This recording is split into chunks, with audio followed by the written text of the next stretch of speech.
la domoro ka diate boy janno sikes restaurant e sai nakko be ni na dimbal nimba domoro kala janno domoro seneyata adiyata topotoro fanan kendema bije luntan during tamala abeka domoro ki janni adi manda wala de. Okay, viewers, welcome back to this town hall meeting, which is supported by the International Republican Institute, and this is the 5th edition. I am your host, Mohammed Ba, MS, here in the studio.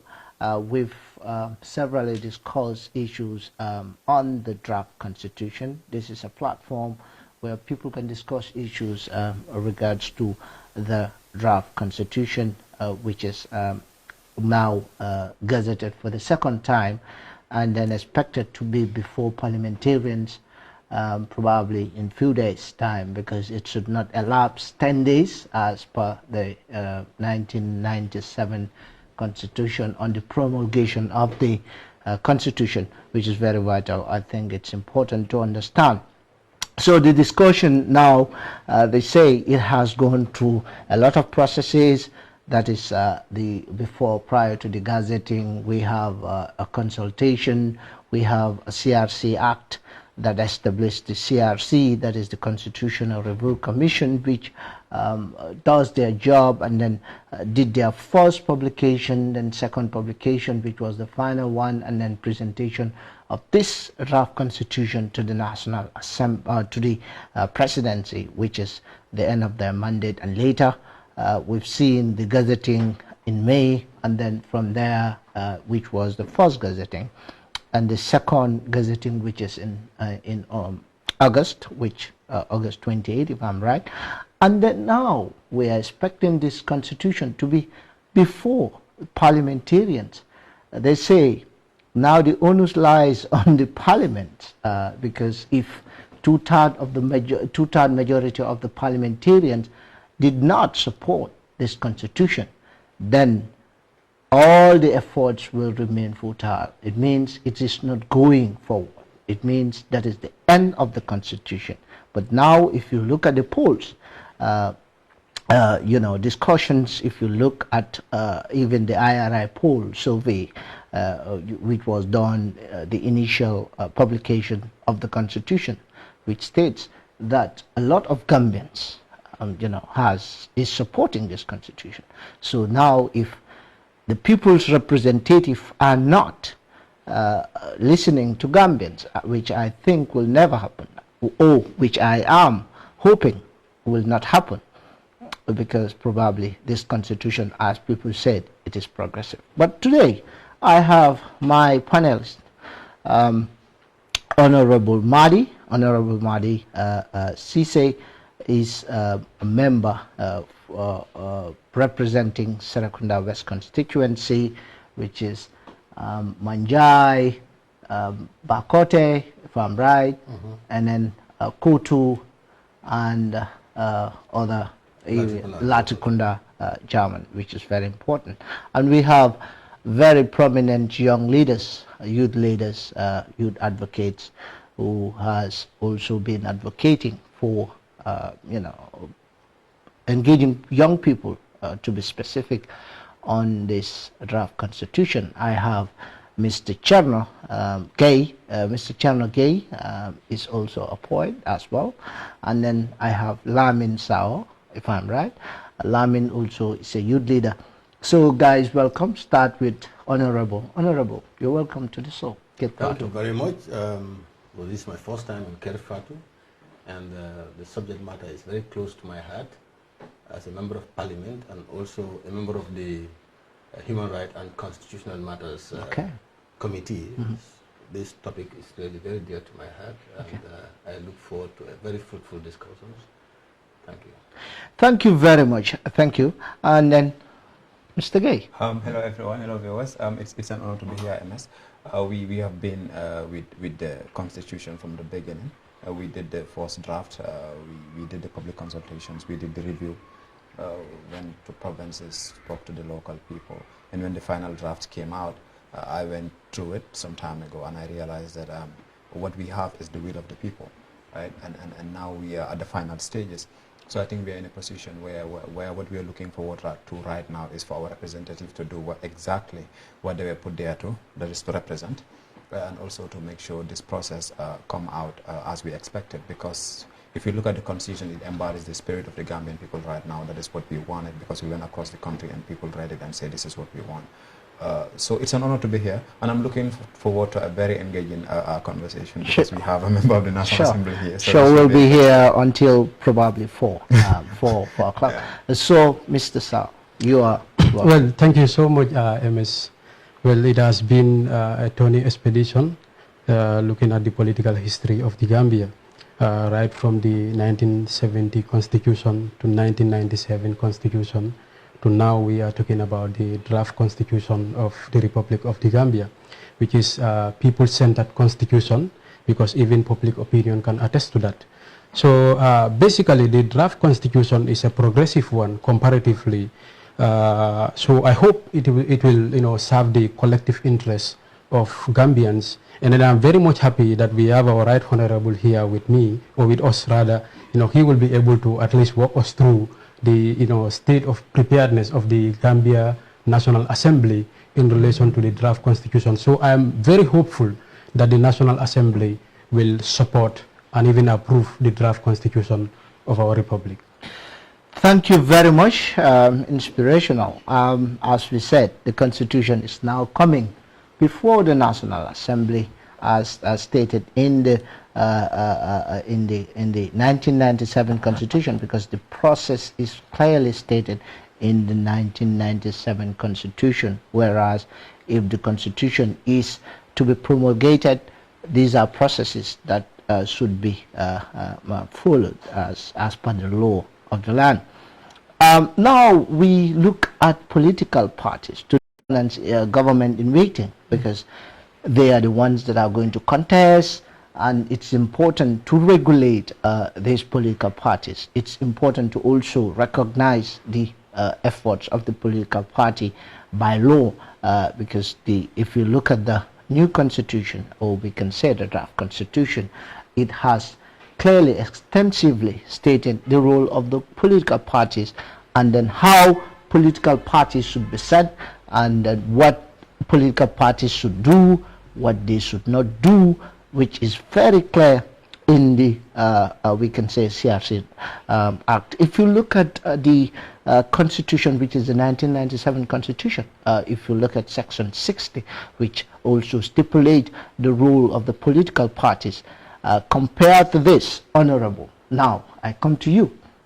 What differences do you make of when it comes to the 1997 Constitution and the 2020 final draft when it comes to political party, the role of political parties? Well, I don't think there is much difference in it, because one thing is clear, that the two constitutions would not recognize or would not even allow any political party to be religious-based or ethnic-based. I think the two have that in common. And basically, each political party, or any political party that may come into existence, the expectation is that you are expected to rule the country, or party rules the country. And you want all the goods, the good things, and all developments, you want to bring all to the country. So therefore, political parties would be based on the interests of the country. And the draft and the previous constitutions do not really conflict much in that. But in any case, comparatively, if you look at this final draft that is waiting to be placed before the parliamentarians, is one of the best constitutions we would have if it passed all the tests. I'm not saying it is the best in the world, but so far in the country, the previous constitutions, this has really an edge over them in all aspects. So I personally do not really think it will be much of a struggle for these constitutions to pass. from the parliament to the referendum. And there is one thing, Honorable, which is stipulated in Section 84, if you look at sub B, Section 2 sub B, which stated political parties should have a democratically elected governing body. But now, if you look at probably the political parties, I can say some, which probably most of the people will say these political parties are not observing this democratic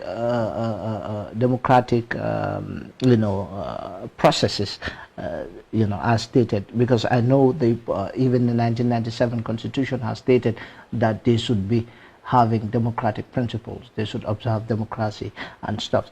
So what do you make of this provision, whereas the political parties, should they look at these provisions and then also make sure that these things are relevant to their governance system? There is always bodies that will act as checks and balances. And if it comes to that particular portion, that should fall squarely under the IEC, which name is now changed to IEC and Constitutional Boundary Commission. Because they are the ones that register these political parties, and in registering them, they are very much in recognition of these sections and other things that political parties should observe. So if a particular party is registered and has come shortfall of some of these constitutional requirements, the first institution that should draw their attention to it is the IEC. But it's not only the IEC.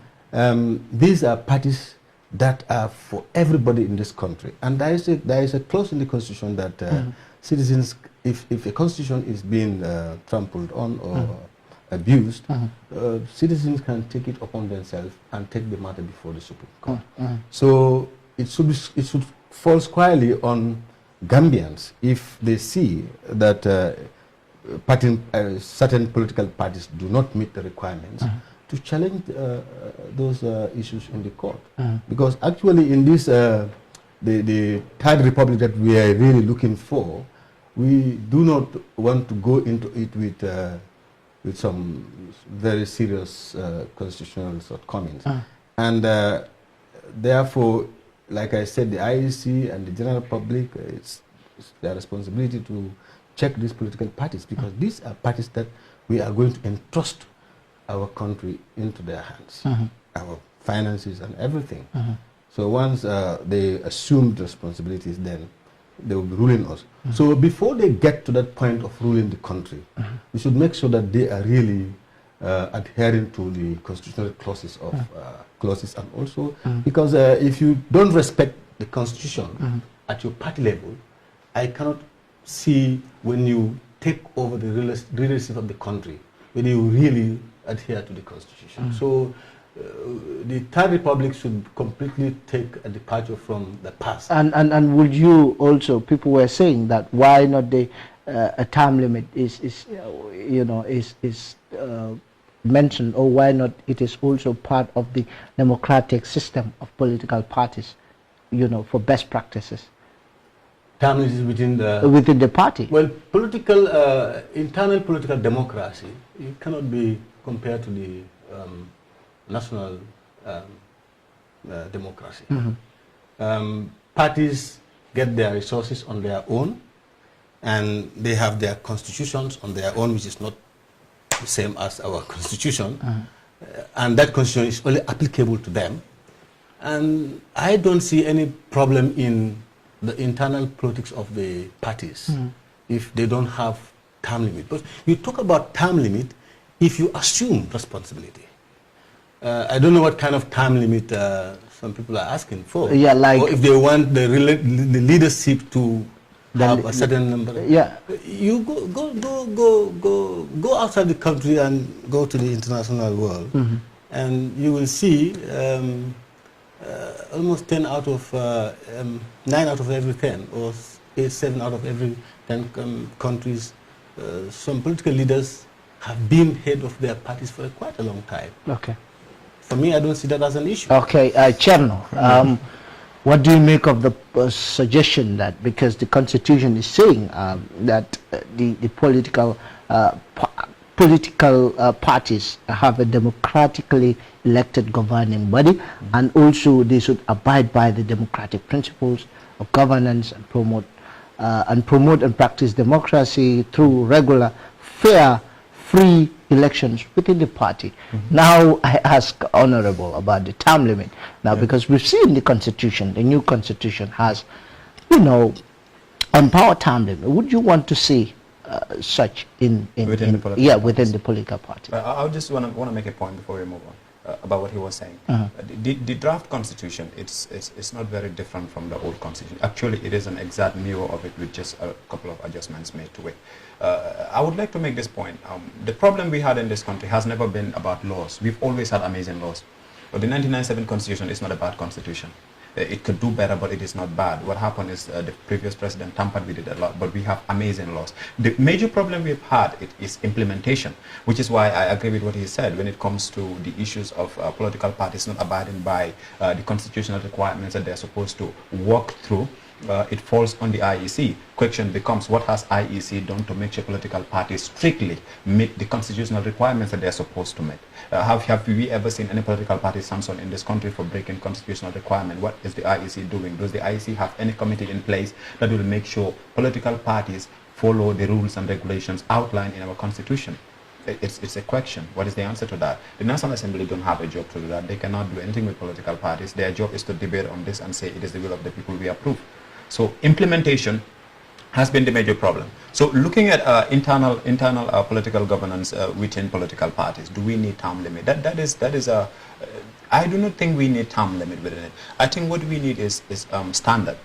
Question is, what qualification does a leader require? And within the political party, as long as the person heading it, even if the person is heading it for 15, 20 years, if this person is someone that is democratically elected by the members of the political party, then I believe the person should lead. Because I want to see political parties leaded by people, not because it was their time to come in, but because they are capable of doing it.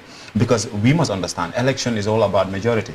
So the question becomes, you might be good at convincing members of the political party to elect you as the next leader because my term is over, but you may not have the qualifications required. So if we are looking at quality, we're looking at standard, then we must set the standards. And I have nothing against the term limit within the country. That is something we have to have. But within the political parties, I think we should allow the political parties among themselves to elect the people who lead them based on competence, but not based on term limit. Also, democracy is not a one-size-fits-all kind of a thing. What works for Donald Trump in America cannot work for Adama Barrow in the Gambia. What works for the people of Senegal cannot work for the people in the Gambia. So it is a process, it's a system which is really good, but we must adapt it. What we have to do with it is domesticate it. What actually works for the Gambian people? You know, in America, you have, for example, they don't pick a leader. There's nothing like a term limit. A political party, the Democrats, for example, they have to debate among themselves for who wants. You want to lead the party, then you go and you debate, and then whoever wins, you do polls, you do whatever, and then the person who comes out on top represents the party. Do we have that in the country? We have the commission we have the commission for public debates and all that. That's amazing. I think we need to put our politicians on the test. We need to put them before the people, and since they are going to represent us, we must be able to put them to the test. That is something I really support. And so we need that in the political parties. But we must not copy and paste democracy. Okay. We must not, because there is no one size fit all. We must domesticate it. It has to be fit for consumption for our people and for the interest of the people. Okay. Thank you very much for that. And then I come to Mr. Sao. Mr. Sao, looking at youth political participation in the country, probably what they say is young people are used, they are used as like political tools to just gain political scores, especially young people and women. Now that the Constitution is saying the political parties should encourage young people and then at the helm of their affairs, and then also women as well. If you look at Section 84, it clearly states how political parties and what they should do as well. And then also people with disabilities, what do you make of these provisions? Well, regrettably, traditional politics and modern representative democracy fails to attract the participation of young people in the politics. Quite often at time, people do ask, what is wrong with this scenario that we are facing in the country? Some sometimes blame that politics as an art, is very bad, that it has been, politics itself has been, modified to a way that is giving a very bad smell to the young people to participate in the politics. But then, unfortunately, I do not subscribe to that school of thought. The school of thought I subscribe to, I think it is about the rotten system that is already put in place. That is the reason why the young people are not participating in the politics. Okay, let us take an example, for instance, about how the young people, the kind of national policies that are crafted to help young people progress in this country. It's not something that is encouraging. And as a result, young people show less interest into the political narrative of this country. So we need an institutional change to shift from an imperialistic institutional arrangement to a more robust institutional arrangement that will correspond to our needs and our realities. Because it is very unfortunate in the Gambia that even in the civil service, the structure of the civil service is a complete replica of the colonial arrangement. You understand? And then we need to have a shift at least. We need to have a system that corresponds with our modern realities. So essentially, it's very important for the institutions also.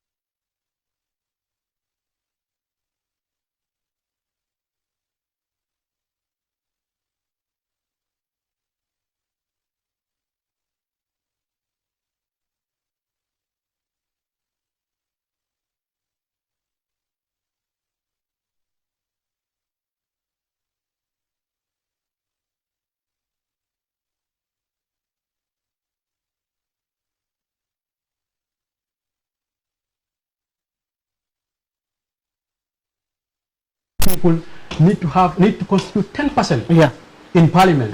It should be young people.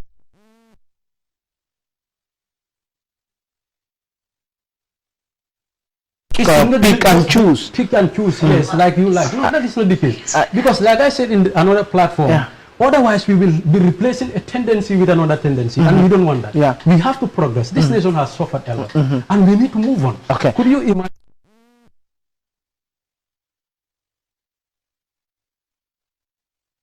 Where is the Gambia now?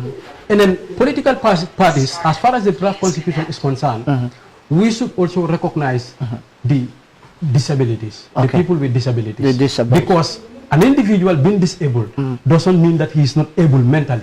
He is able. Probably what that individual could offer in national development could even be better and more than those that are able.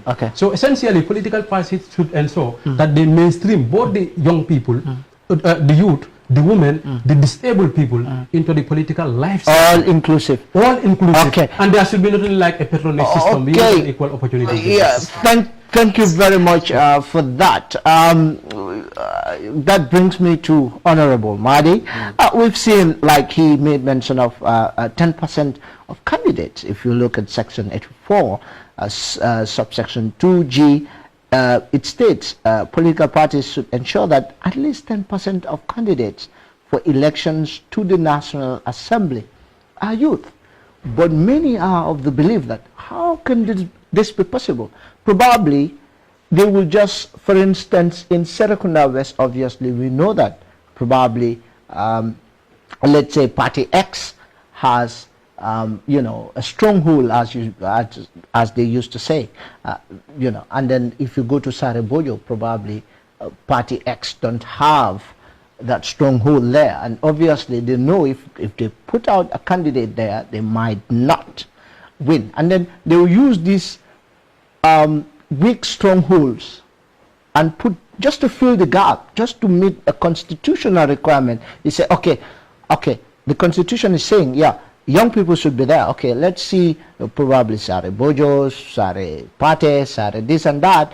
We put young people just to make sure that we fill the gap. Hope if this Constitution comes into play, this will not be the case. I don't think so, because actually no political party would like to have a representative in the parliament that has no substance, or somebody whose credibility is at stake. Now, probably they know they will not win. Like places like that, they will just say, okay, let's put these young people there, okay, and then they will not, just to fulfill Section 84, okay, sub G. Let me take it this way, because the Constitution would give, for example, say 10%. Yeah. But how the 10% is going to be worked out, yeah, is a different thing. Yeah. We've seen in other countries, for example, they have the same for women. And in that case, there are different methods reaching to that 10%. Some would say in every region, if you have a certain percentage of votes, that a particular political party has a certain percentage of votes, is qualified to nominate a youth that would automatically go into the parliament. Yeah. So that's the second level of it. The Constitution is only saying 10% should be. Yeah. But then how we should arrive to that 10%, I think the Constitution will not go further to say that. Yeah, that's obvious. Interpretation and arrangement. But we have seen it happen in South Africa, where they have these quotas for women, and how they arrive to those quotas of women. So, as a member of the Constitution Matter Committee, we had toyed around all these issues, and if the Constitution is if this draft is before the Parliament, they will definitely refer it to our committee, which will sit at committee level and go through it and make a report. So when we are making a report, we will also look at how these quota systems work in other countries, and it will be part of our recommendations, so that if we are finally there, we will know. But I'm quite sure that this 10% of the youths would be people of substance. Okay. All right. If you look at accountability purpose, the Constitution also has clearly stated that political parties should definitely publish their finance to the public to ensure that their revenue, their assets, and the sources of those revenues to be declared publicly. I 100% subscribe to that. Okay. Because like I said in my early intervention, these are parties that want to rule the country. So we want to see a credible party.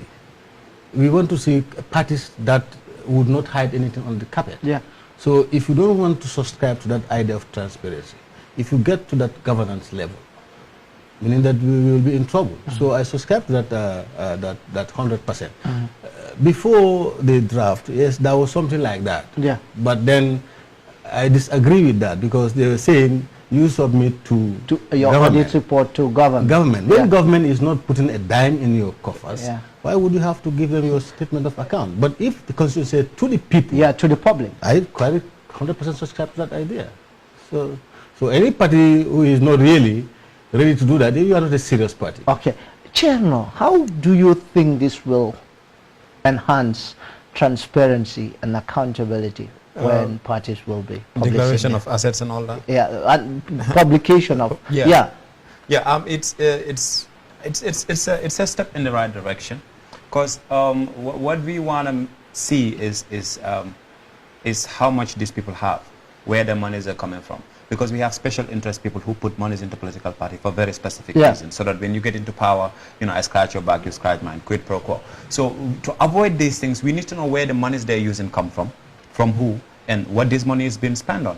And the reason this is important is we must have responsible people.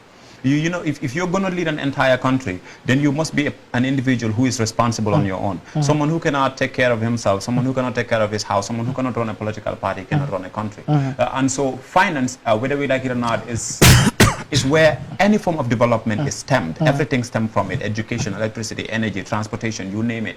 Anything you name has to come from finance. So if these people cannot manage well, or their monies are coming from places that we cannot understand, then they are people that we cannot trust with our finances. But to add onto the 10% requiring for young people, this is fundamental. For whatever reason, though, I'm not a big fan of the quota system. That is because if you talk about equality and we have equal opportunity, then everybody should have an opportunity to compete and get it. So if we say young people must be given 10%, then what happened to old people? What happened to women? What happened to people with disability? Do we have to give a quota to everybody? You know, young people in this country are trying. They are trying a lot, and I am not trying to downplay that. But the truth has been, we have had a lot of young people making a lot of noises, but if you tell them here, do something about this, they will not do anything. You know, we have a lot of young people on social media talking about a lot of things they are not doing, pushing people to go into things they are not going into, advocating for things they do not believe, they don't walk it, they just talk it. So these young people, you say you want to give them a 10%, you know, they don't earn it, they didn't earn it, it's a gift, 10%. Whether political parties like it or not, they have to give a minimum of 10% of candidate to young people, whether these young people earn it or not. So if you just pick anybody at random and say, look, we are required to have 10%, Cherno, come take this position, and then I take it and I am not ready for it, that is where we will get the people without substance. Because you cannot determine a person of substance just by looking at them or hearing them talk. You need to see them do the work. And you cannot see them do the work unless they get the job. And when they get the job, they're not leaving it until 5 years. So if we pick Cherno, who speaks well, he is amazing, and then we put him in the National Assembly, but he is terrible at his job, you cannot fire him for the next 5 years. Then we have a young person in the National Assembly who's going to mess up for the next 5 years. Yeah, but this time we have recall. I'm just saying. If you have, those are exceptions that I understand. My point is, I'm not a big fan of the quota system. What I want is for us to have a country where equality of opportunity is a fundamental level playing field. A neutral playing field. Now, if you think you are capable, then come in. Whether you are a woman, whether you are a man, whether you are disabled, whether you're young, whether you are old, let's have a neutral playing ground. And I am not the kind of person who believe that some people will overpower other people. Look, we have rules. The Constitution we have laws in this country. Everybody is equal to everybody. I can become what anyone can become. That girl right there behind the camera, if I can become the next president, she can definitely be the next president. The Constitution has given us the same right to contest in this country. So why does the same Constitution have to go and say, look, we have to give Cherno, a young person, 10%? Then what happened to the rest of the people? I'm not saying it's a bad thing, I'm just saying it's contestable. All right, no problem. That's your opinion. Can I say something about that? Okay, before I go to Mr. Sano, probably he has a different... I want to believe the idea behind this quota system is given to people who are disadvantaged. Let's take the women, for example. A lot of women are capable and they have the substance, but they don't go into politics because of the patriarchy system, and the way they will be castigated, so they cannot stand that. As a result, a lot of good women are not going into politics, and youths also may have their own disadvantage. The quota system is for people who are really disadvantaged, not that they don't have the right to contest as everybody. But if they contest with others, they suffer a lot, and some of them wouldn't even go. I think that is the idea behind the quota system, but it's not like trying to... No, that I understand, but the truth of the matter is this: the quota system changes nothing. You just give them an opportunity. The quota system is saying you will select them to stand for candidate. The quota system is not going to force people to vote for them. So, for example, let's say he's a woman, right? And if he contests right now, people will stigmatize him, they will not vote for him because he's a woman. And now we say we have a law that says he has to stand. If he stands, it changes nothing about the attitude of the people. So the problem is not with the law. The problem is with the people. So if we have to fix that problem, then we have to fix the mindset of the people, their concept, how they view a woman. They must understand as long as a man is capable of running this country, a woman is equally capable of running the country. And a law in the Constitution is not going to change what the Gambian people think of these things. So if we have to change those things, it doesn't have to be in the law. The quota system changes nothing. It only gives a woman a chance to stand and say, I will be a candidate. And every woman has the right to do that, whether the quota system is there or not. The problem is, how do we get them to parliament? Because we can select them to stand for parliament, but you cannot force anybody to vote for them. There is no law that can do that. So therefore, to fix the problem, I'm just trying to say, to fix the problem, we have to fix the people first. That's obviously something on that. Okay, so do you believe what's your opinion on well, on you know, I said it at the latter part of my talk previously, that I do not believe in a patronage system. I believe in equal opportunity basis system. I subscribe to that, you know, a quota system is not the solution. This is it. But other countries have been doing it, and it's working. The fundamental responsibility of political parties is to see how they will balance the caucus in a way that it will have the taste of time, in a way that is going to serve the collective interests of the people. It is not about that you are a young person, you are disabled, you are able, so therefore we have to have at least 5% of the disabled, 5% of the able, 5% of the... No. This will not solve our problem. Okay? It is not going to solve our problem. What we need is to create a field that will serve that equal opportunity to people to thrive and triumph in society. You know,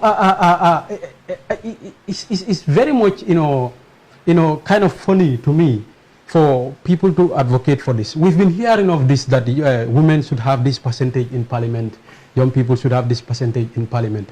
That is not what. Now, what is the essence of having 10% of young people, unproductive young people, in parliament?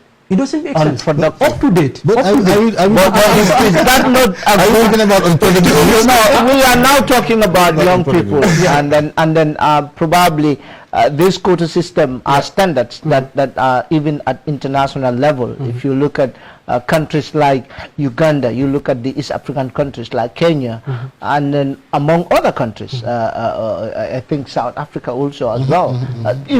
Is it not encouraging young people to participate? Probably because of us. That is the reason why. That is the reason why. I want to see the statistics on the success rate of this quota system. It is not impressive. That is the reason why.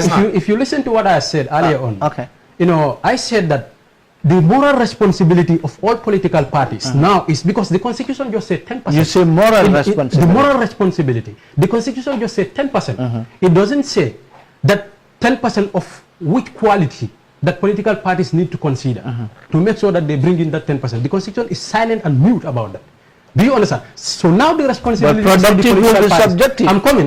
The responsibility lies within a particular political party to see the kind of young people that they are going to usher into the parliament, because the parliament is not a small institution.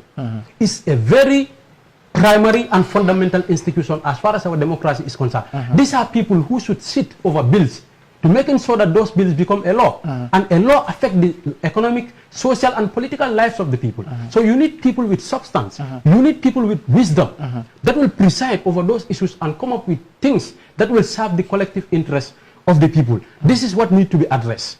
Not to have 10% of, I fully support that 10% of young people need to be encouraged to participate in the politics. What I'm saying here is that political parties should be responsible enough and should be very careful in the selection of that 10%. In the selection, that is what matters. Okay, someone, Pascal Toure, is saying, I disagree with you, my brother. Giving young people 10% does not mean you can just pick anybody and anyhow. That is what Pascal is saying. But some moral Khan is saying that he agrees with Chelno and you as well. But probably we see how this progress. Interesting times in the Gambia, because it's important to talk about these issues, of quota system as well. Looking at we've had probably the fear is if we give it, like if we just say 10%, probably political parties will just want to fill the gap. I'm not saying that is the case, but probably that's most of your fear. So, Honorable, do you think that the political parties, as he said, that moral obligation, the moral standards will be like executing this constitutional requirement, not just to fill the gap, but to fill the gap with substance? I said that not long ago. No political party, or no serious political party for that matter, would just fill the gap just to for feeling sake. And no serious political party would like to be a laughing stock in the parliament. That your parliamentarians, when they stand, they can't say anything, they have no political party will do that. So if political parties are really going to select candidates, whether it's a youth candidate, whether it's a woman candidate, it's going to be like any other candidate, because you want to have a quality representation in the parliament. Nobody will just feel it because you want to feel it. Really, I don't think any serious political party can do that. I cannot speak for all And I cannot say that's what's going to happen, but I know no serious political party will do that. Okay. Anybody who does that, you are not serious. And I don't think the electors will really take you seriously. Yeah. And I think any youth that's going to be taken must be a youth that will pass all the tests. Okay. Not your integrity, not your educational, academic qualification, and not your out, because you must have been at least at somewhere else. Okay. And almost, I think, all political parties have youth wings, and they really deal with it. But most of these youth wings are headed by 40-year-old people. How old is the Minister of Youth and Sport?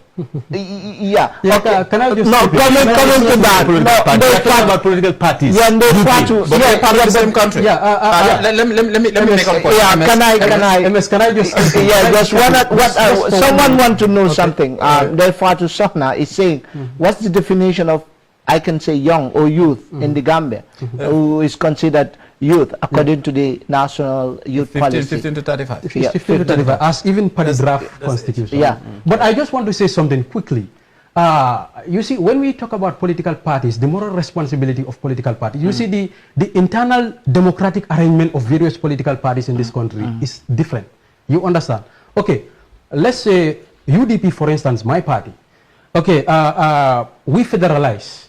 Okay, the constituency come up with their own candidate. Do you understand? But probably we may have another political party that practice democratic centralism, whereby the executive of a particular political party will handpick a candidate to represent a particular constituency.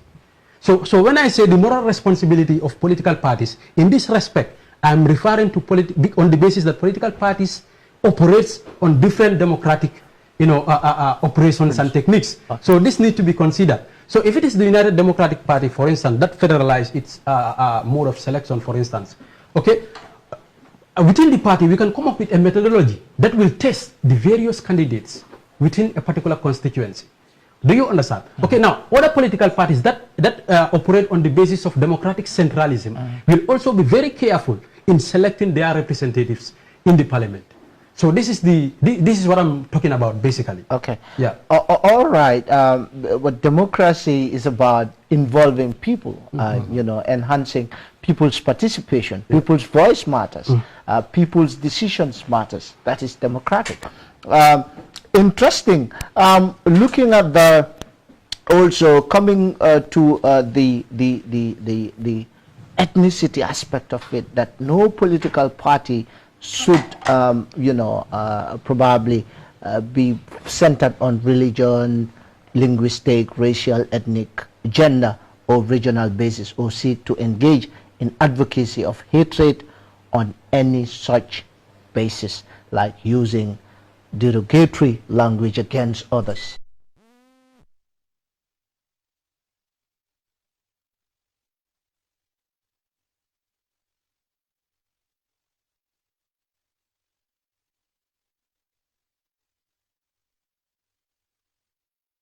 Not. Actually, we should not encourage that kind of politics in the country, and it should not only be seen in our books of laws, but it should also be seen to be practiced. Okay.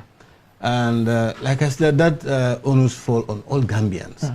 I think now, when this draft constitution passed the test, every citizen should know your right when the constitution is being violated by any, whether individual or party or even government.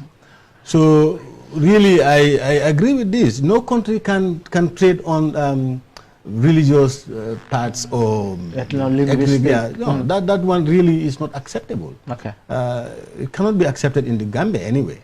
And I think it will be our own equal responsibility to make sure that there is no political party that operates on that line.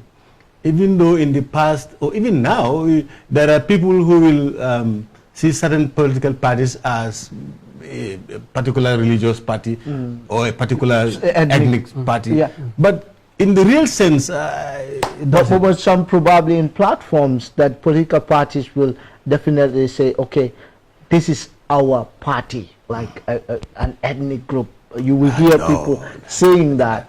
you know, in platforms like saying that, and that political platforms. Yeah, in political. In the Gambia here. In political platforms, that okay, where probably this is the fear that. I think that is unacceptable. Okay. It is unacceptable, but Uncle Madi, we have to address the realities we have in this country. Yeah. We don't have a problem. As I said, we don't have a problem with laws.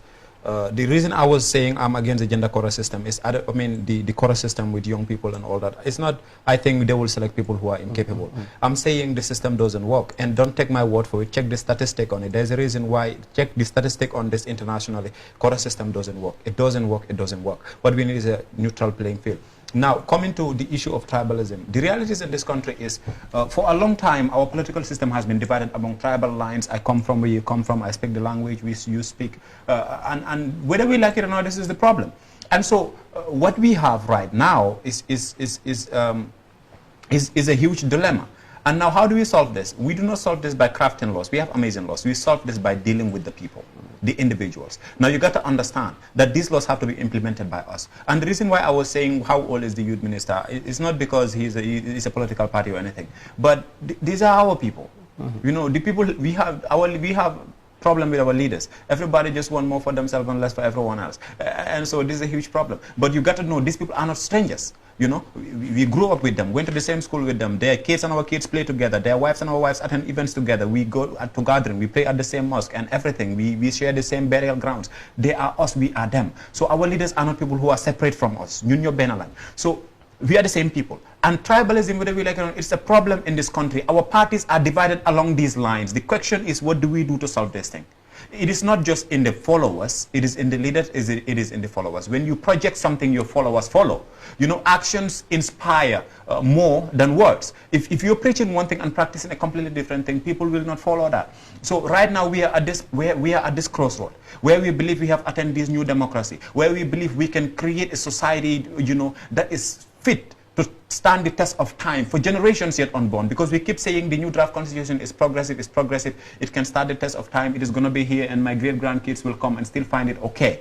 How do we make sure the political atmosphere in this country becomes what we say the constitution is? Not the laws, the people. Not the words on books. I'm not talking about the things we say we believe. I'm talking about the people, the mindsets. We must change that. The reason why a woman cannot win a presidential election in this country is not because we have bad laws. It's because the people don't believe in women that much. The reason why we need a youth quota system is not because young people are incapable. They are capable. It's because we don't believe in the young people that much. So how do we make sure we as a nation, we as people of this country, have the spirit that understands that what a woman can do, a man can do. What a man can do, a woman can do. That the young people can soldier more responsibilities than the old people can. That together we can move this country forward, but we must make sure the barriers that cost us from section to section, region to region, district to district, tribe to tribe, religion and all that, we must get rid of all of them. Do you understand? So the how on this is going to take more than 2 hours. Okay, all right. But this is the direction I want to Charlotte, thank you very much. Honorable, you want to say something before I come to... Okay. Fortunately, this provision got inspiration from the 1997 Constitution. It's virtually the same. Yes. If I could recall, I think Section 25 of the 1997 Constitution speaks. I think you know. It's fundamental. No, exactly. Section 60 of the Constitution. Exactly. 60 of the 1997 Constitution. Yeah. Very good. Very good. Well, you see, I don't think any political figure in this country is engaged in making tribalistic statements in any political platform like you alluded to. I don't think I've never seen it. If you have the evidence, I'm readily, I'm ready. Not actually. What this is what people say. This is what, but it's not the fact, because I've never seen it before, and I don't think any other person has an evidence at his disposal to show to the general public that it had indeed happened. Because if it had happened, I know that will dominate the conversation all over the social media and other platforms as well. I think the responsibility that we have as a nation here is that let us go back to our education curriculum. That sense of nationalism is lacking in this country. That sense of oneness in this country is lacking. Okay, so the thing is about the curriculum. What we need to do is to change. What is stopping this nation, in fact, to introduce civic education in our school curriculum? It is needed. Because our people... Civic education. Exactly, because it is needed. Our people need to get the right mindset that will enable them to understand that a society, in fact, diversity is a blessing. It's not a curse. It is in the Gambia that diversity is a curse. It is only in the Gambia that people will stand and beat their chest and say that I am from this particular tribe. Well, there is no single tribe that built a road in this country. There is no single tribe that built a whole institution in this country. Whatever institution that you see, whatever road that you see, it is a collective energy of people from all walks of life, from various religious extractions, from various ethnic extractions, from various languages. So what is the essence of us promoting the spirit of tribalism in this country? It's not going to take us forward. So what we need to do here is that we have to change the mindsets of our people. How do we start it? Where do we start it? It is at the schools. Because there is a saying that habit is easy to form, but very difficult to break. If you grow up with a particular tendency of some tribalistic calculations in your mindset, when you grow, it's going to be very difficult for people to get rid of that particular tendency in you. So we have to go back to our curriculum, change the entirety of the school curriculum, inject that sense of nationalistic spirit by introducing civic education in our school system, so that our school children will grow with that spirit, and when they mature, they will see the nation rather than a particular tribe. Okay, perfect. Well, when we are going to school, we have it in the 60s. Okay. From the 50s to the 60s, that curriculum is there, but how it is expunged, I don't know. But probably the National Assembly can help, because you have relevant subcommittees that deal with education. I think that, like you said, and both of you, what you said, the mindset, we need to work on that, and that can be just, we can't just overcome it. But overnight. Sure, no. But then we need to start somewhere. Okay. All right. Thank you. And then going forward towards this discussion, we've seen the Constitution subsection 4, 84 sub 4, which says if the political party fails to adhere to some of these provisions in subsection 2, maybe deregister or deregistered by the International Boundaries and Electoral Commission, and then section 3 shall be deregistered by the International Boundary. So now this, the Constitution, because in section 60 of the 1997 Constitution, there is nothing like this provision. Probably it states that there should be an act of parliament for the implementation of these provisions. But now the Constitution has a footing, has stated that there is there's no compromise. If the political parties are found wanting of violating subsection 2, subsection 3, that is being democratic, observing, not basing their political ideology based on ethnicity, religion and stuff. If you are found wanting, then automatically you should be deregistered. What do you make of this provision, Honorable, before I go to Well, I think that that's the right thing to do. Earlier on I said there should be checks and balances, and the body that is responsible for registering political parties are no better than any other body. That should also regulate them. But in the event they fail, citizens can take it upon themselves. So I think this is a very good provision, and it will help political parties to adhere to it. But again, the political parties may not stand on the political platform to say it. But they might. But like the two speakers said, we need to work on the mindset. If you look at the election pattern of the country, it's clear.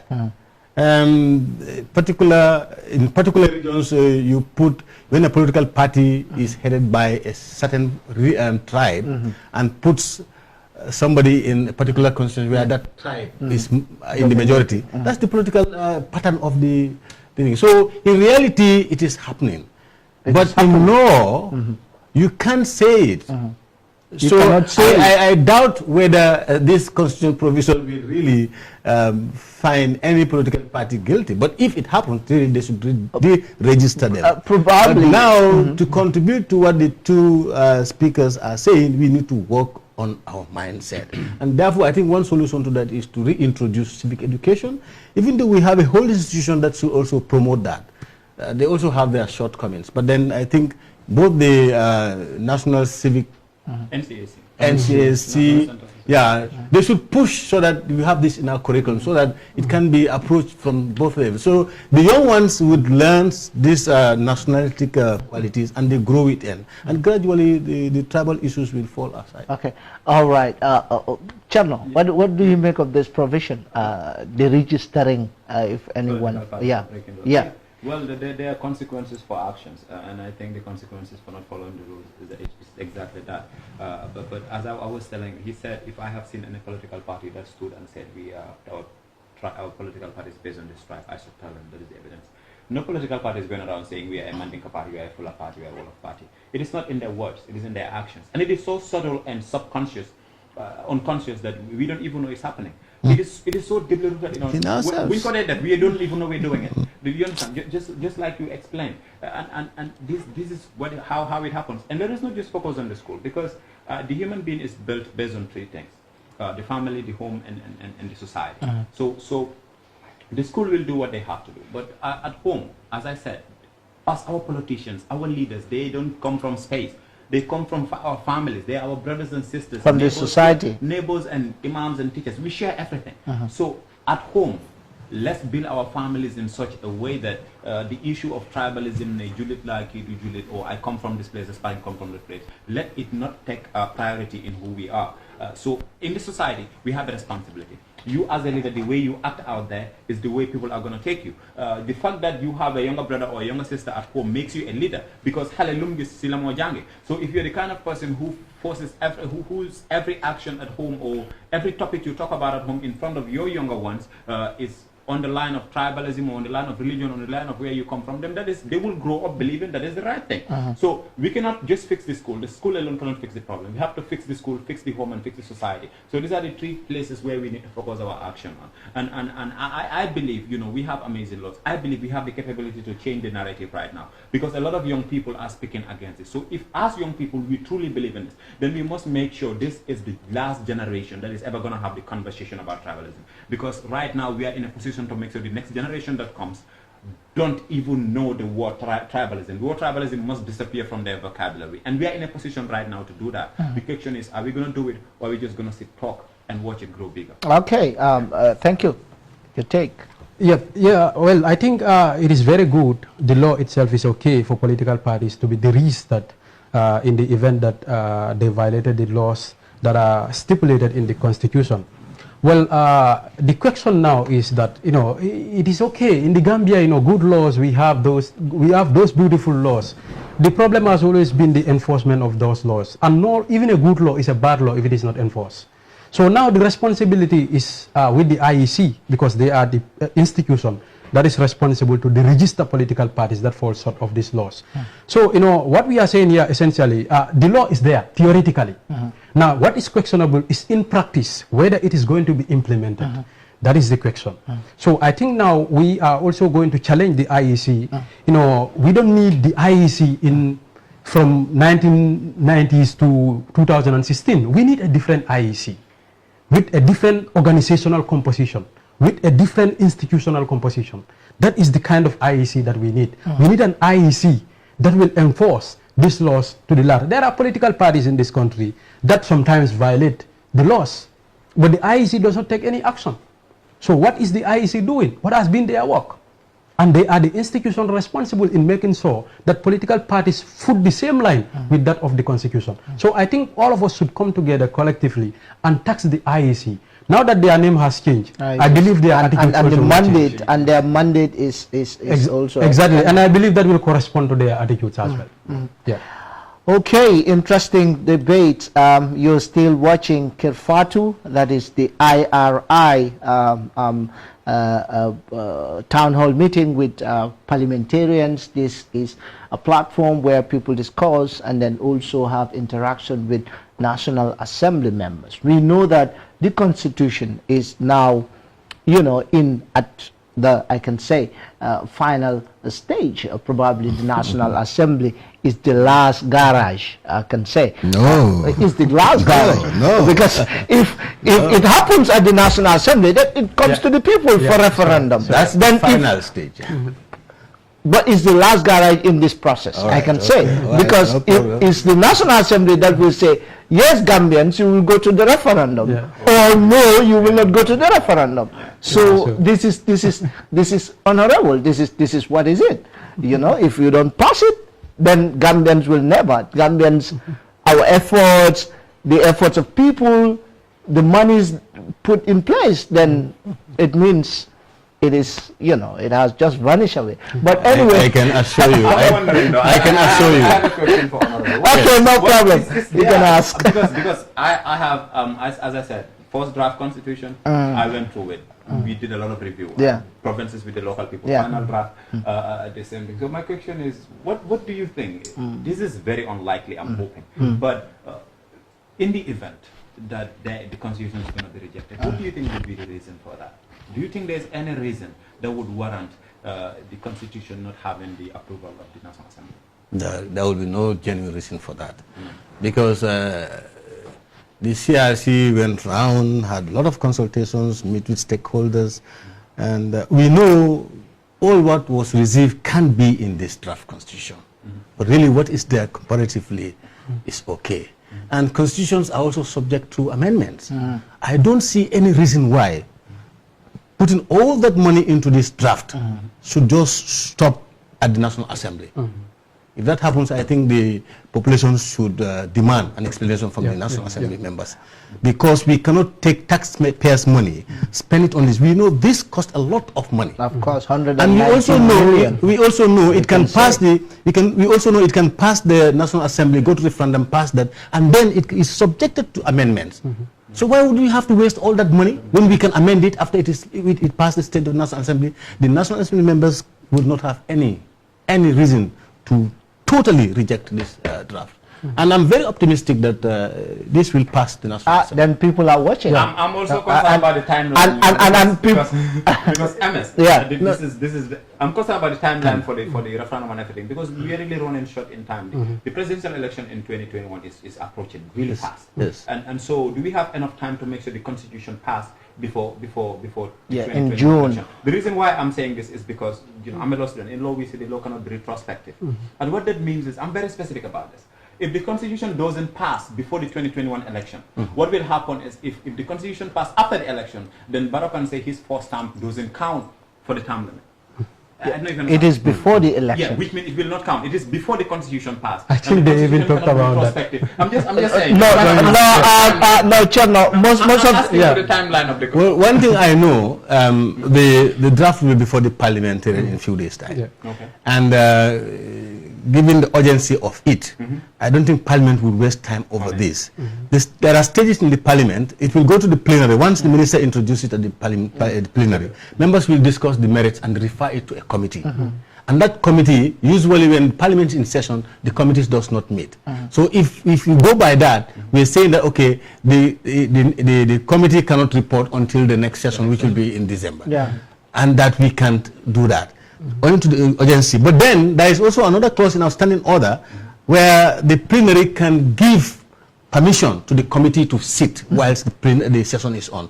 And if that happens, the committee now would have to work hard to make sure that they are done and report back to the Parliament before the session ends. So there are all hopes that we will meet the time. The question is interesting. I'm having concerns. Emma, let me clarify with Yes.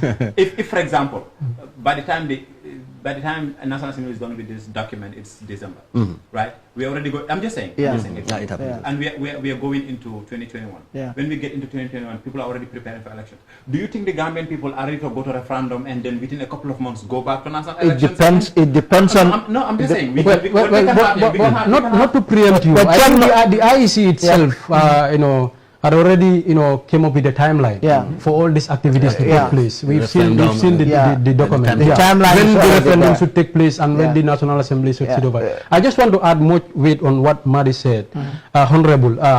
I also don't think that the National Assembly will have any reason to reject this constitution, because this is the voice of the people. Definitely. Do you understand? I don't think it's going to be a replica of what happened after the coup d'etat by the AFPRC, because we could all recall that immediately subsequently after the coup, there was a National Consultative Commission established by the AFPRC, that went around to take the opinions of people in order to come up with an all-inclusive constitution. And at the end of the day, the report of that commission led by land repeaters was never put into implementation. So I don't think we will have a replica of that. I believe in this parliament, and I don't think that their partisan political views will overshadow their views on national interest. I don't think so. They will face the people then. Honestly. No, it's okay. I like that. Like, if you have a question, you can ask as well, because this is a town hall, you know, a bantaba.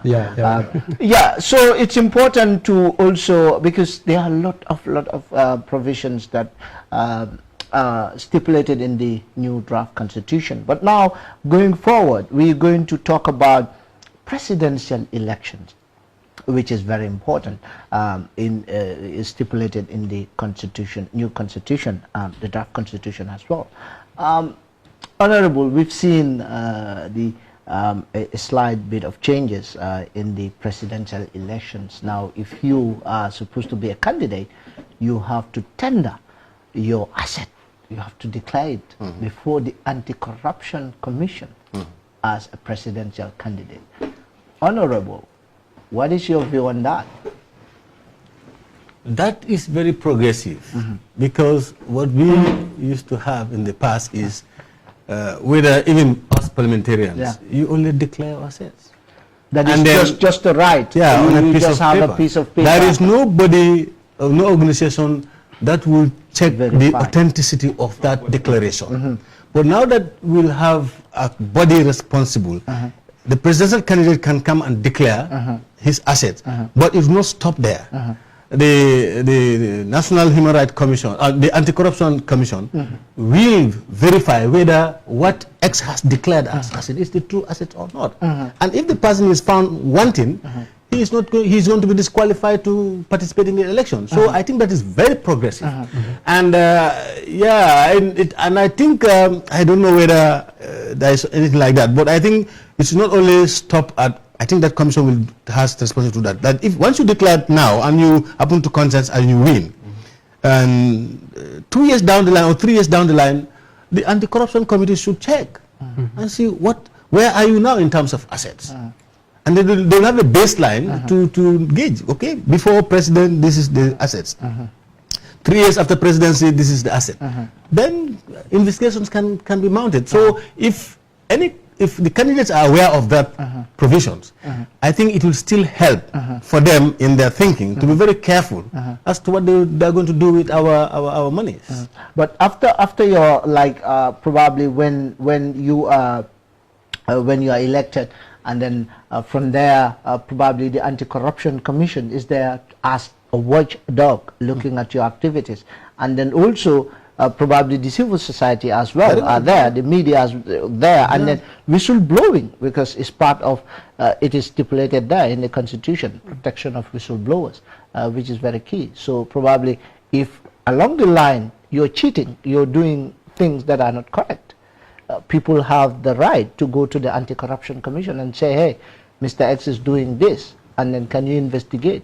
And then they go, and then you are found wanting, then probably that one also is another strategy. But however, let me hear your views. What do you think of declaring assets when it goes to the Anti-Corruption Commission? Well, it is very important for accountability and transparency purposes, because we've seen various corporations in the country, not even in the Gambia, in fact it's affecting all other countries as well.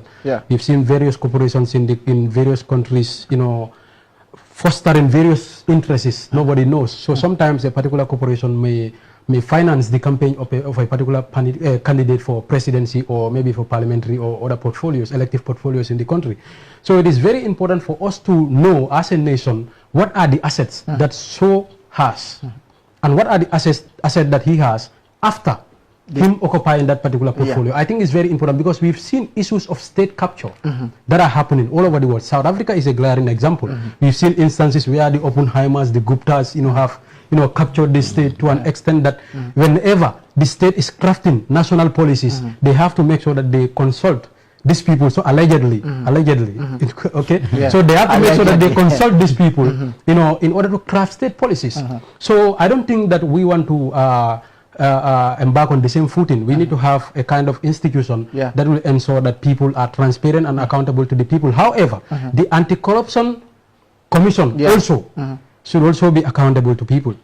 It doesn't mean that when we establish the Anti-Corruption Commission, that should be it. That the Anti-Corruption Commission will have that, primary and authoritative mandate over people to investigate people's property. Like an umpire. We should also investigate the work that the Anti-Corruption Commission is doing. Yeah, I think we are subjected to an oversight, like the National Assembly. They report to they report to the National Assembly. The reason why I'm saying this, the reason why I'm saying this, the National Assembly itself is not enough, it's not sufficient. Even us, the public, the media, we all have a stake in this. The reason why I'm saying this is that we have, like the National Audit Office, for instance. Okay, it's a government department. And this institution, the other day the auditor was saying it, that it should be an independent institution. And I subscribe to that. Because I believe sometimes that this kind of institution that are engaged in investigating in the financial dealings of stakeholders in this country sometimes are manipulated by the state. Okay, so we have to make sure that we have progressive institutions that will not be subjected to the control of the executive or even the National Assembly. But this commission is independent. Okay. And the National Audit Office also is independent. It is. So as the IAC also is The independent. National Audit Office said they are a department and they have requested several times from the executive calling for independence. They are independent. The auditor said that, not even after the US revealed that the Gambia was not physically transparent. The auditor said probably their independence is questioned. And then if you look at section 151 of the Constitution, the National Audit is saying any funds, like the Constitution, 1997 Constitution is stating that any funds that government should disburse should be approved by the National Audit Office. So, but that is not happening. The Auditor General. It should be certified. It should be certified. If you go to the 1997 Constitution, section 151, it's an independent body. Probably independence. If you look at the Constitution, it's there, but probably there are the dealings, the institutional. That's the reason why I'm but we will come to that. That's another topic of discussion. Now, assets. It's another topic of discussion. Look, it's we need honest people. We need people who work for the interest of everyone. The interesting thing about President and National Assembly members' issues is people didn't go to anybody and say, come be president, come be National Assembly. You say, I want to serve the people. You come out, look, I want to put my personal interests aside. I want to wake up every single day, go to my office and work for the interests of everybody. You came out on your own and then we give you the job. The least you can do is to make sure the interests of the people who employ you comes first every single day. And that starts with you being honest with us. Because what belongs to the country belongs to the country. So if Chernobyl wants to be president, he must show us what he has. And we must make sure that after some time when we check, the things he have now must correspond with what we are paying him for the job. The president is a servant. He serves the people. He's the biggest public servant. So he's supposed to be answerable to the people. We pay him our salary, including the beggar, including everybody. Because even if you have you pay tax in this country. And that is what is collected and that is what we use to pay the president. So the president's salary comes from everybody's pocket. So we must know where his money, how much money he has. And when he finishes, we must make sure that the money he has is what we paid him. You're my employee. You must earn what I pay you and you cannot have more. That is why we're doing this. But let's talk about the Anti-Corruption Commission. The question is, how are these commissioners selected? How are these commissions constituted? Because we have, as I said, the law is saying this should be followed. But you just talked about the national audit, and so we have these requirements, but we just walk over them. We don't follow them strictly, which means the system will be corrupted because we are not following what we're supposed to follow. So even the Anti-Corruption Commission, it needs to be watched, and nobody watches anything more than the person who owns it, and this belongs to us, the people. So civil societies are amazing, but us as general people, the commission, the National Assembly is always an oversight, but we still need the people to keep in touch. And civil society is even part of the Anti-Corruption Commission. They have a seat. Exactly. Yes. That's a component. They have a component. The ordinary people are represented. So this is what we need. But we also must make sure that these people make sure the law is followed to the law. The reason why these things are written down is because we know if it is followed, it will work. But if it is not followed, it's just a book. The Constitution cannot beat anybody. It's just a book. We wrote it. We can pack it somewhere and it will gather us. The words are not going to wake up and start hitting children. So we must implement it. Yeah, that's my take on it. Okay, perfectly enough. I think we have probably some minutes, 30 minutes.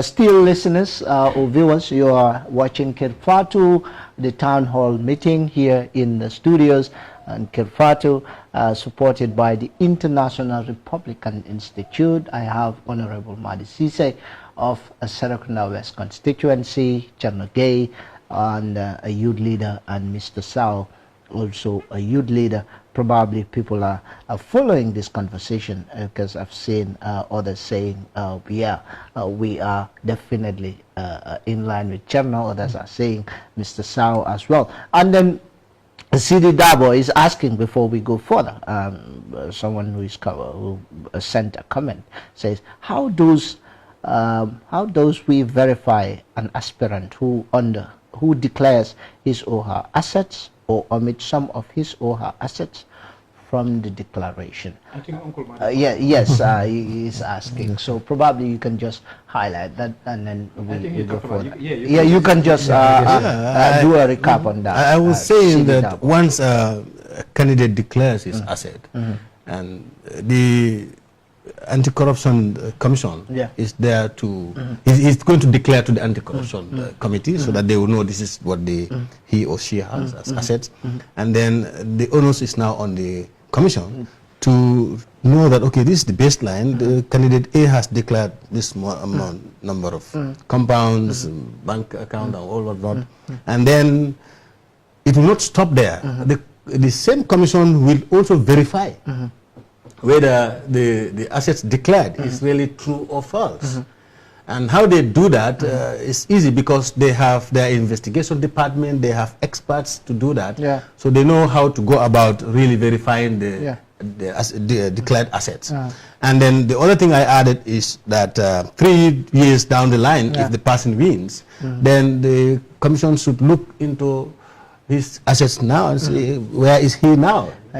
And interestingly, if you go to the disqualification for elections as president, if you look at section 94 sub H, if you look at 1H, if you look at that, it states if the candidate is found to have made a false declaration of his or her assets by the Anti-Corruption Commission in relation to the election at which he or she wishes to be nominated for election as a president, then he should be disqualified. So you see, the Constitution now clearly states that if you are found, probably if you have one car, you say you have two cars.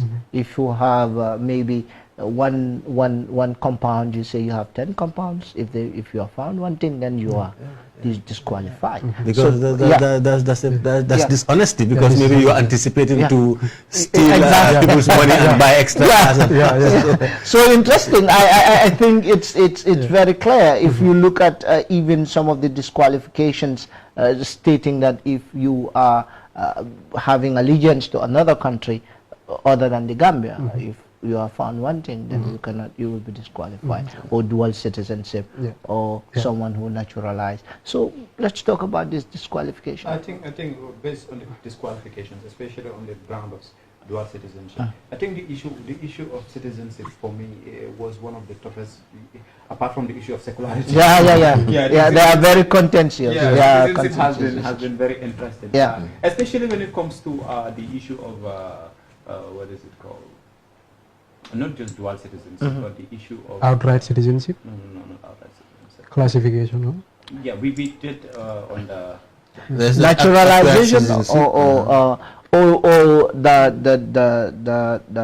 the child aid here. Because I could recall the regional consultation on the draft constitution the outright citizenship was very contentious. Okay. Some were saying that no, a person who is born by automatic citizenship. By automatic citizenship. Yeah. Others were saying, but many in most of these polls, I think even the CRC poll is saying that majority are saying they are supporting automatic citizenship. Outright, But Chairman, are you probably referring to 94E, 1E? Is a subject to subsection 2B has been convicted by a court of tribunal or competent jurisdiction? No, not that. Okay.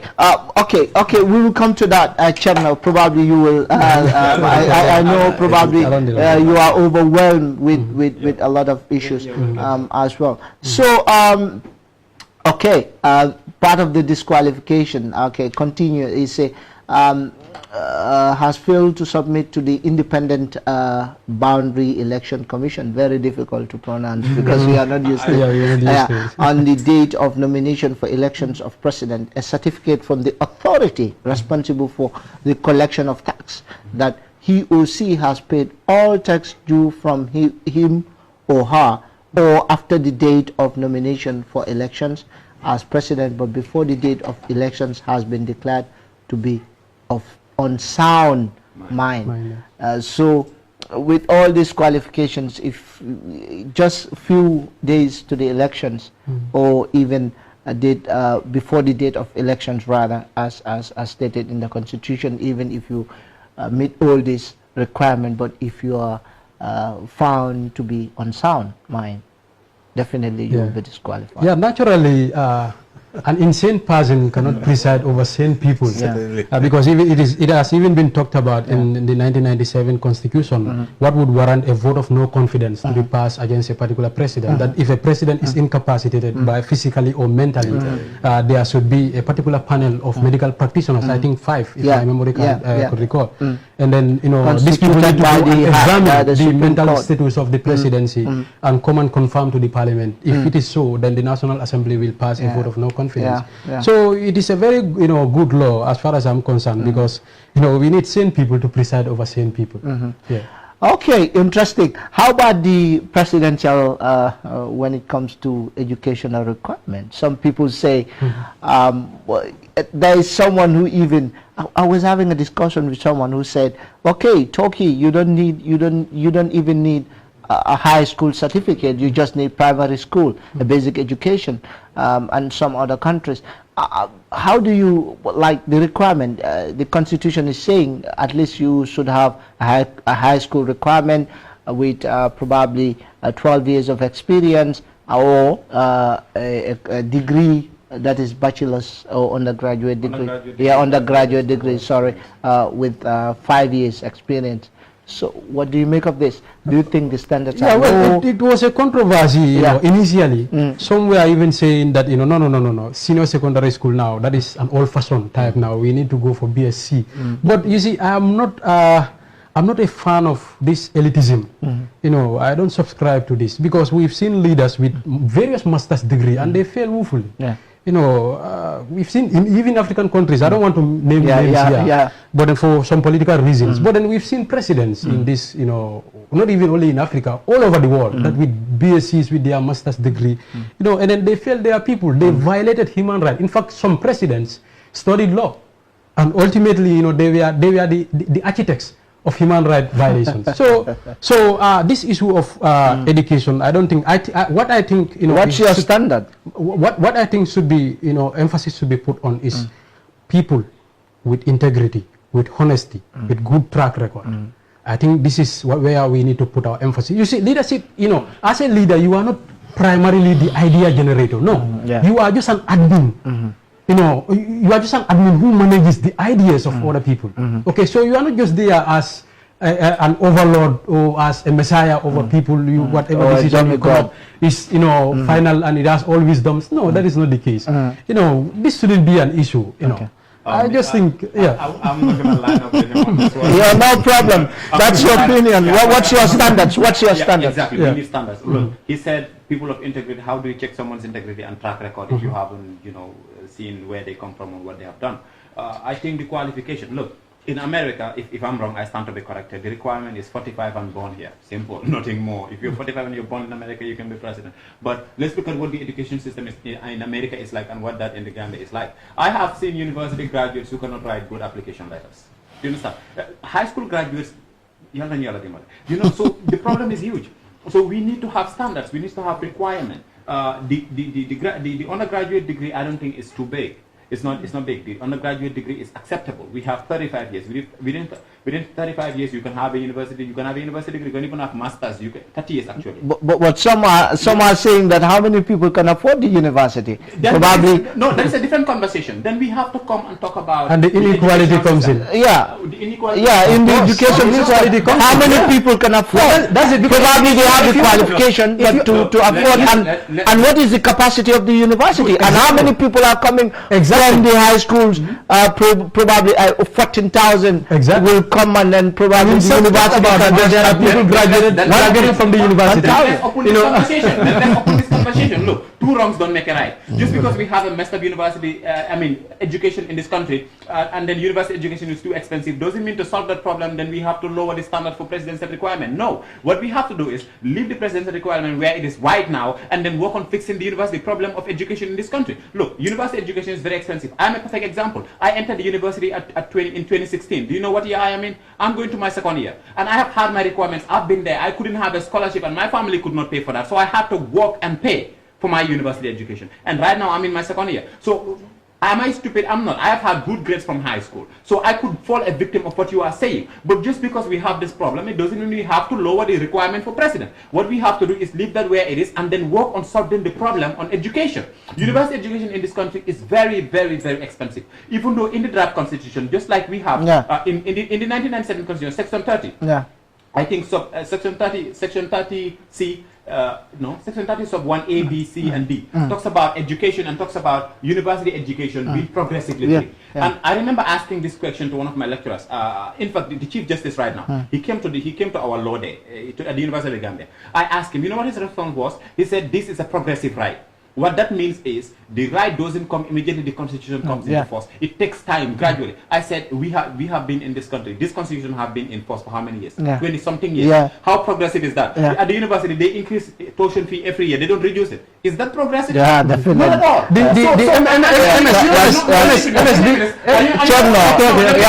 Finalize. Let me finalize. You know what the interesting thing is? The same section 30 in the constitution. It is in section 52. I think 52. It is written exactly the same way it is in the other constitution. So my concern is how progressive is that right going to be now? They said university education will be progressively free. How progressive is that? How many years? But now we have a commission that will oversee the execution of this. I think he's misunderstood. He misunderstood something on my part. I'm not advocating for the lowering of the bar of the standard. I'm perfectly not advocating for that. Okay, what I'm saying is that I am not a fan of elitism. That you need to get a master's degree or a PhD to become. Jacob Zuma doesn't have a secondary. Someone is even mentioning Mugabe. Robert Mugabe. He doesn't have it. No, Robert Mugabe, if my memory could serve me, he has 5 master's degree, including undoctorate, I think. Exactly. Something like that. But how was his presidency? Yeah, so how was the presidency of Jacob Zuma? So this phobia of one having a senior school certificate cannot vie in for presidency. I think we have to dismantle that. You just have to work for 12 years in the Gambia. Okay, it's not bad if a leader has a PhD degree or a master's degree. It's an additional. We shouldn't be obsessed with the contention here is obsession. We should not be obsessed with an individual having master's degree or PhD degree. There are PhD degree holders who are as equivalent as grade 12 graduates. I want to hear what Uncle has to say about it. Okay, thank you. Well, your views are very important to the National Assembly because you are the people. So I think National Assembly should also listen to your views. Very well. National Assembly.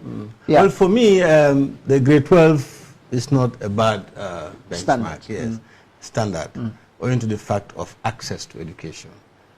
And also, I can also tell you in Uganda, Professor Lule was a president. He wasn't a good president, but he was a professor. And I want to believe if the baseline is grade 12, I'm sure this coming 2021 presidential election, no political party will put a grade 12 student as a candidate. I don't think so. It's just the baseline, but I'm so, we really want, people need to get knowledge to really make good decisions. And if any party wants to really make a progress, you must come up with candidates who are really at least there, so that they can able to make good decisions and then listen to people as well. Otherwise, if it is 12 and it's 12 and it stops there, we won't have a good president. Yeah. Okay, interesting. Yeah, some are saying educational qualification is discriminatory. Pascal Toure. Okay, interesting, Pascal. And then Wally and Job, you make sense and stop thinking that Gambia needs, is incomplete.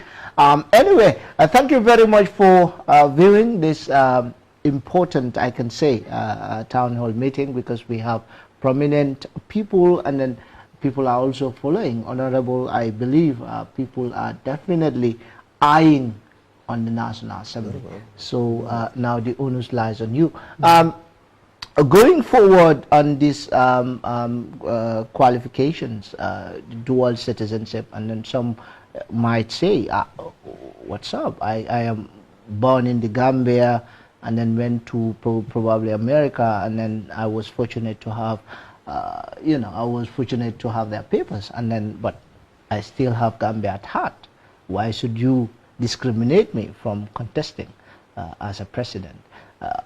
What's your take on that?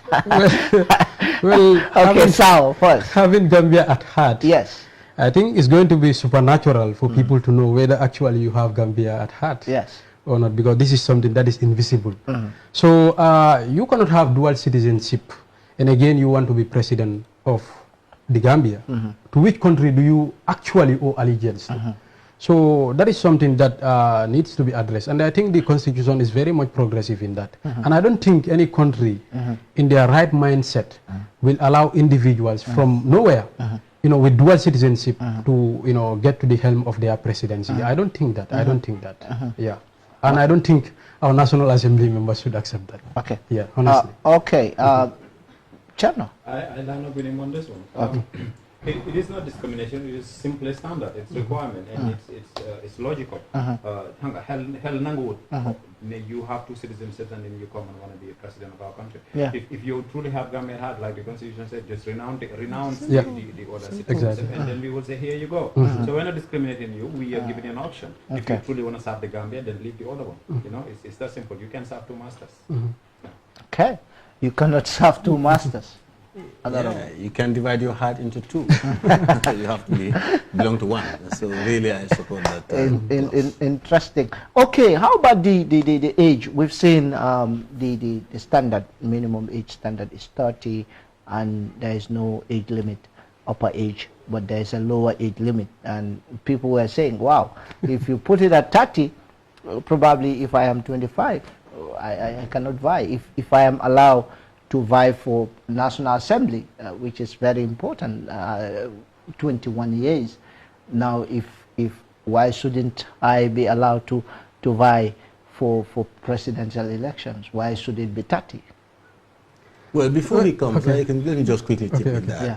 You see, the National Assembly is a composition of 58 members, while the presidency is only one.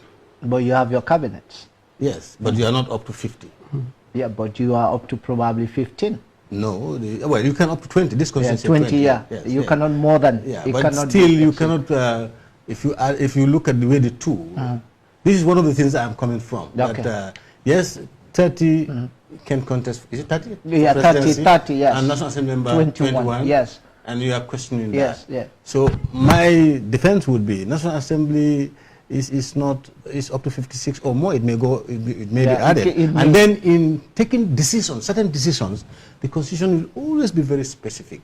Say 2/3 majority or half or 3/4 majority on very important decisions. That it's not only one person, two-person candidates or a simple majority.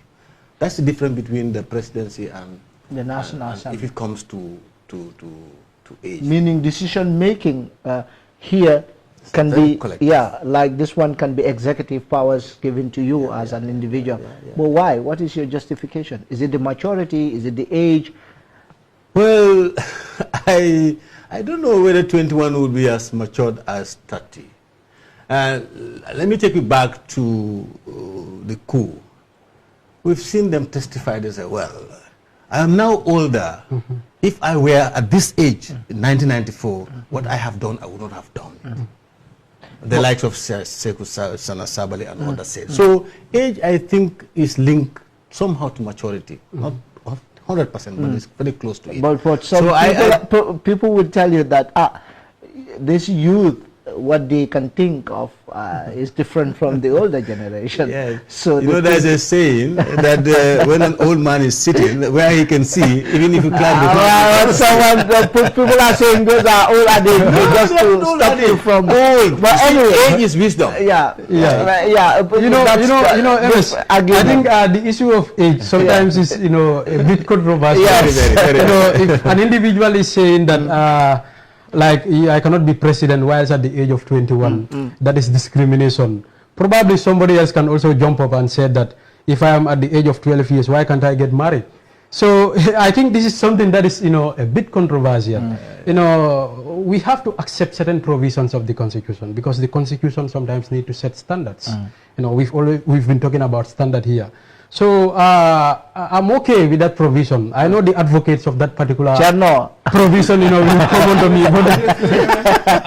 Look, we had this review with NYC, right? Yeah. You know NYC. Yes. If I can be National Assembly member at 21, why can't I be president at 21? Yeah. The debate started. Yeah. And then like these people, these old people just want to stay there. They want to leave. I said, look, when you are 30, you are still a young person. You can do this. Exactly. Okay. And then they started talking about why do we not have an upper age limit? Like, can't we say if you're 90 years old? The Constitution has requirements.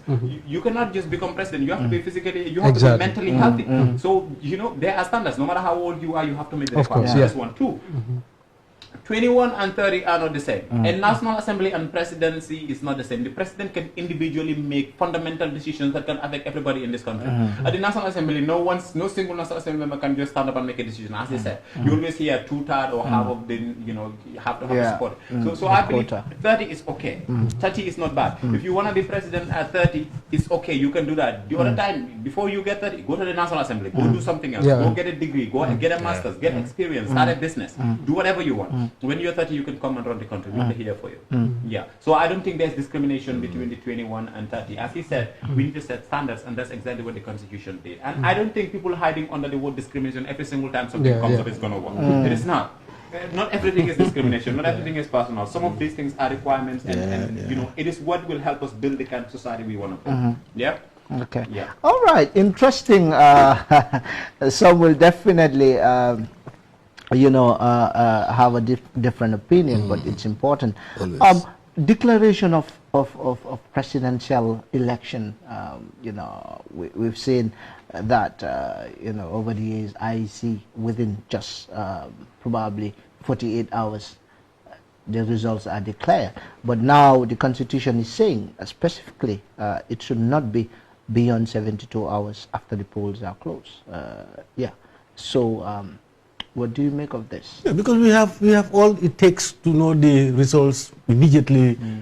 Polls are closed. Counting. Yeah, because the spot counting is there. So why would it have to take longer? Yeah. In fact, even 72 hours, I will go with it. But then it should not be on. It can be less, but should not be.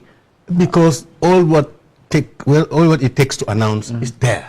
So I think that is okay. There is no reason that the IEC will tell us that we cannot do this within the period of 72 hours because like I said, once the polls are closed, if you look at 98 sub 2, it states where the independent, that is the IBEC, forms the view that it is not possible to declare the results of the elections and the winner within the period specified in subsection 1, it may apply to the Supreme Court seeking an extension of the time, and the Supreme Court shall, upon receipt of an application under the subsection 2, immediately hear and determine the application, and if it is considered justifiable, make an order to extend the time. So I think here what the drafters are really saying, we're human, anything can happen. Yeah. I just said we have all that it takes to announce the results immediately the polls are closed. But something can happen that is beyond our control. I think those are the kind of circumstances they are looking at. So, and where the Supreme Court is involved, I think if they will verify the reasons, and then if they give it their blessings, I think that should be in the interest of the country. I don't have a problem with that. Okay. All right.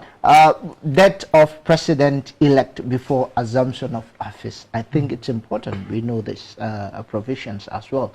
Section 99 of the Constitution, that's draft Constitution, states, sub 1, where the person declared to be the winner of an election for president dies before assuming office. In quote, the president-elect, and before a speaker is elected to assume office, the Chief Justice shall be sworn in as acting president until such date as the National Assembly elects a speaker, in which case the speaker shall be sworn in as acting president in place of the Chief Justice. Sub 2 states, the independent, that is the IBEC, shall conduct a fresh elections for president within 90 days after the death of the president-elect. That is before, like your president and then candidate, and then elections are here. Unfortunately, you are dead because no one knows.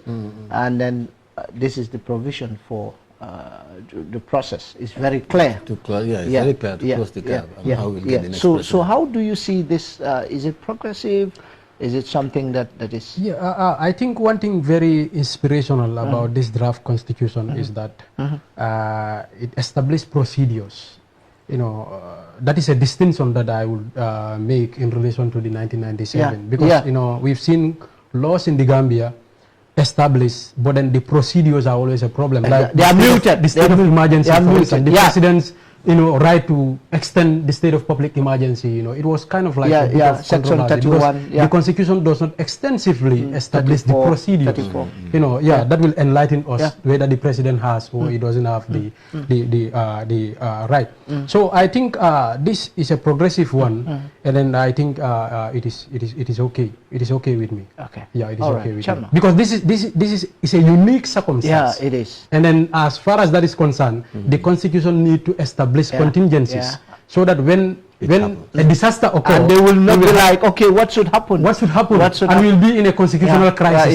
Nobody will know what to do. So I think it is very important that the Constitution establish the procedures that needs to be taken. Okay. First of all, I want us to understand that the Constitution is a prescriptive document. What that means is it is not going to be able to capture every single thing. Yes, That is why you hear them in some provision here say there will be an act of national security. So it just tells us the main thing, and then an act will be made to explain further the how, when, where, and all that. So the Constitution basically is a guardian, and this is something I agree with, because these circumstances can happen everywhere. So I think it is very clear, and it is fundamental that we have certain guidance like this. But the issue of counting on the spot that I just want to say, I think the important thing about that, I was part of the election last year, I was serving. The important thing about as an observer, you cannot corrupt it like that, because you cannot corrupt every spot. You we count, we have the result, everybody counts. But if you have to wait for everybody to bring back their ballots and then you start counting, you can do whatever you want. You can manipulate the result. That is the count collation centers. But if you count on the spot, then it is very difficult to manipulate. But when you see people counting on the spot, you will see people, they know the results and they start jubilating even before the official results. If you do your homework well, I started jubilating at 5 p.m. and my results came around 6 a.m. But do you think that people should be like out, and then don't you think that can cause probably pandemonium? You cannot stop me from jubilating. No, it's sports. The counting on spot is, I must say, is the most transparent. It is very system. To manipulate it, as he said, is going to be very difficult. I don't think so, because you cannot manipulate everyone in all the polling stations. It's not possible. So the jubilation that you are talking about, that is natural. If you know that you at the end of the day be declared a successful person, you have to make your pre-arrangements, to make sure that you jubilation. So, okay, perfectly said. Okay, we go into challenging validity of elections of president. We know the democratic space is opened, and then there are a lot of political parties, let's say 15, and then other independent candidates as well. And then definitely, obviously, probably people might petition or people might challenge election results. We've seen other countries. We've seen what happened in Guinea-Bissau. We've seen what happened in Kenya when the election results was challenged, and then the Supreme Court declared the election results null and void, and then they had to come and then have a fresh elections. We've seen the democratic space, and then a lot of political parties. So now we've seen the new constitution also clearly stating the challenging of the validity of results. If you look at section 101, sub 1, a registered political party or an independent candidate who has participated in an election for president may apply to the Supreme Court to determine the validity of the election of a president by filing a petition within 10 days of the declaration of the results of the elections. The Supreme Court shall, that is sub 2, within 14 days after the filing of a petition under subsection 1, or if more than one petition has been filed, within 14 days after the date of the last petition filed, hear and determine the petition or petitions, and the decision of the court shall be final. Petition and the democratic space and the provision. In 2016 elections, our president tried it. But it was terrible because before that he fired all the judges. But now we have Gambian judges. And then the tenure of the judges by then, it was so fragile. But now we have the system is changing at least bit by bit. Which is why independence of the judiciary. It's better. I know we will discuss about it. So I think this is valid. If a political party has a genuine reason to challenge the election result, if they have evidence to prove that the results were tampered with, or that there was malpractice, there was manipulation, there was corruption, or there was whatever it is they believe, and these reasons can be proven in a competent court of law, then they should file to the Supreme Court, and then let the judges do their job. That's the reason why we have the Supreme Court in the first place, so that it's for dispute resolution. So if a political party has an issue with the result, I think this is very important because it will reduce a lot of violent tendencies and all that. We don't want a situation where people will be like, the results were tampered with and their supporters will go out causing trouble. Instead of doing that, file a petition and then let the law run its course. So probably we have how many minutes? Okay, we have 5 minutes. All right. Yeah. Well, it's a very good law. It's a very good law because elections sometimes been manipulated by incumbents. Sometimes, not always, but sometimes. But in the event that a particular contender in an election is dissatisfied with the election result, challenge it. The Supreme Court. Because he who alleged must prove in a court of law. So you don't just go to a court and start making some empty allegations without proofs at your disposal. You need to provide proofs before the judges, and they will determine on that basis whether your allegation is factual. And the time limit, they say 10 days, and then 14 days. 10 days for the petition, that is after the declaration of the result. You should be able to make and do your homework within that time frame. You should be able to, get all your facts. That is, you should not keep people waiting. No. Why should you wait when you have your evidence at your disposal? Just put it down in a piece of a paper, challenge it at the Supreme Court. Then the final verdict will be given. Whether your allegations and they say the Supreme Court's final decision is final. If they say yes, it is, then the election should be nullified. If they say no, then we go ahead. It's the highest, thank you very much, then Madi, and then we wrap up because we have just 4 minutes. Well, my intervention here would be on the draft constitution that will be before the Parliament in a few days' time. We are people's representatives. We should listen to people and then act on their views. And I think it's clear to everybody that Gambians are in for this 2020 constitution. So I don't think the Parliament has any genuine reason to reject the 2020 draft constitution in total. there can be amendments. A lot of money is spent on it. I think it will just get its way out to the public. Okay. Those are promising words. And then finally, what do you have to say? Well, thank you to all the listeners. We are saying a very big thanks to Kerr Fatou, and thank you for the invitation as well. I hope that Gambians will vote decisively in support of this constitution, because it's people-centered, and I don't think that our partisan calculations will overshadow our nationalistic orientations as far as the draft constitution is concerned. So, in short, thank you all the viewers. Okay. It's been an honor. Thank you, Kerr Fatou, and everybody, people watching. Thank you very much for following us. We have made milestones since 2016 to that, and I think the draft constitution is one of the greatest achievements steps we have taken in the transitional justice process.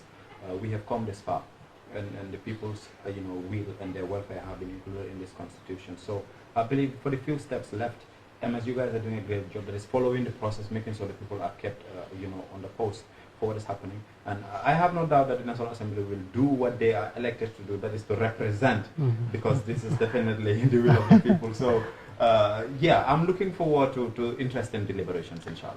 Yeah. All right. Thank you. You've heard the National Assembly members, and then the members of the public. You are the people. Sovereignty lies in your hands. If you look at the Constitution, Section 2, sovereignty lies in the hands of the people, from which all organs of government derive their authority from. So people's power. So it's important people to know the power they have, and they are the ones that should say, National Assembly, we are waiting for you to the next elections. If you don't pass this, then we have our vote. But anyway, these are people representatives, because they contested with many people, and then people decided to give them their trust, and I believe it's important to know. So this is your town hall meeting. Today is the 5th edition, and then we will continue this next week by the grace of God, supported by International Republican Institute. I was your host, or I am your host, Mohammed Bah, MS, here on Kerr Fatou. And thank you for watching this town hall meeting. And I'm thanking the people, the Mr. Sao, and then Mr. Gay, and Honorable Cisse. Thank you once again. We will come next week from 2 to 4 p.m. Thank you very much. I'm out. Thank you. Thank you.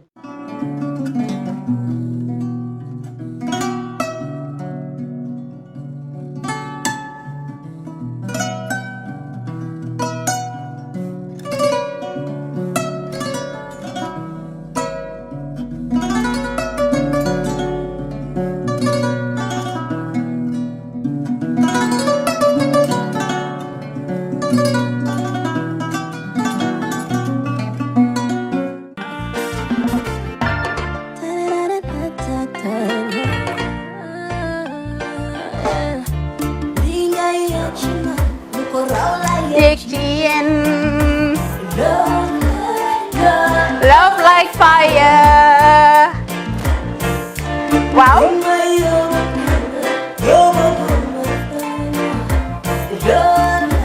Love like fire. Xam ngeen rek affaire bi xam ngeen fan la? Skincare la. 2020 lañ wax de. Waaw. Fii nag mooy Kerr fan, Kerr zero tache. Perfect skin. Skincare saa su ne rek niñ ko dee defee rek. Loo lañ soxlaati rek. Maanaam bu ngeen am problème ci seen skin, yéen xam ngeen fan la. Fii ngeen di ñëw. Suma xarit yeeg am di jàmm yi nga xam ne taas daf lañ sonaloon, xam nga doon xeesal ba laka xum. Éneew ma lañ ko nag waaye just in case comme ni ko gars yi defee rek en cas just in case loolu xew xam ngeen fi ngeen di ñëw skincare plus si yu baax rek la ñoo dox nag ay baax rek fu ne la ñoo dem ci réew mi di lañ indi rek nag products yu baax du Paris du Italie du USA du fi mu nekk nii sax boole nañ ci nag Sweden fu nekk lañ leen a indilee products bu dee tamit nag da nga ñuul rek ñu lay jamaa natural beauty that melanin dripping we do have stuff for you as well. Emuñ ci skincare products rek ñu ngi ci cuub yi tamit fu ne la ñoo jaar in fact sax last commercial bi ñu defoon waxuñ leen woon ne dañoo dox ci ay kawar 9A grade rek nag waaw we do have bundles as well hair si lu ne la ñoo dox ñun ñu ngi ci rafetal jigéen rek luy taaral jigéen rek waaw boo leen di tukki tamit bëggoon rek classic suitcase ñu dañoo dox ci ay Samsonite duñ dee indi any brand of suitcases though other than Samsonite comme li ma dee wax rek boo eggee airport dëri Samsonite dafa am nuñ laa xoolee waaw ngeen ne lan nag waaw skin ci moom la ñu gën a xamee nag skin care products ci moom la ñu gën a xamee ñu ngi dox tamit bentey tamit si ay dàlla man waaye man nag skin care mooy suma specialty xam nga rek jigéen bu sa xar kanam réglé loo def mu jag am nañ Patricia Reiner Kiwi Eye the whole range Lighten Up Gold Tomatine I mean the list can just go on and on and on and on lépp loo xam ne rek luy taaral jigéen la ci yooyu rek la ñoo dox skin care plus nag emuñ si Gambia rek ñu nga United States ñu ngi Gambia fii ba pare bu dee yaa ngi anywhere in Europe mun nañ la ko mail within 3 days rek ñetti fan rek nga jot say diw emuñ si loolu rek dañ laa consult tamit balaa ñu laa jaay diw dinañ def a free consultation pour wax la rek exactly li nga xam ne moo méngoo ak sa kanam dinañ leen wax tamit ne rek am nañ perfumes you know fragrances men's shirts accessories we do dresses as well we do blouses I mean we do shoes name it we do them Skincare Plus 2020 is our year of perfection zero task fi mu nekk nii réew mi fii kenn waratu fi task kenn waratu fi am problème kanam kenn waratu fi am problème yu picca boo ko amee dafa fekk ne rek ñëwuloo ci place bi fii. Love, love, love like fire. Bring my love, love, love like fire. Stewart & Co. Solicitors, a legal excellence firm in London that can help you with all aspects of your legal work. If you are looking at immigrating to the United Kingdom, Stewart & Co. can help you to set up business, buy houses in the UK, and will deal with all your legal works from start to finish. For all your general immigration work, we can help you with that as well. If you're applying for any form of visa, whether student visas, settlement visas, marriage visas, or a child wanting to come to the United Kingdom to settle with the family, we can help you to achieve your goals. Stewart & Co. Solicitors, a legal excellence firm specializing in conveyancing, immigration, litigation, family law, personal injury, licensing, no win, no fee. Contact us today at www.sk-solicitors.com.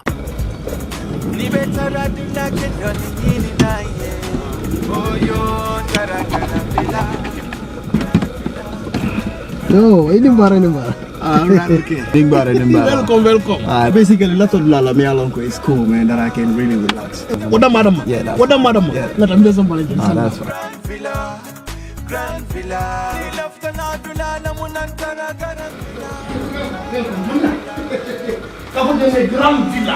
That's fine. Slowly. Yes. No. Yeah, actually, a lot of people are basically me alone because they relax. So it's basically that I can understand.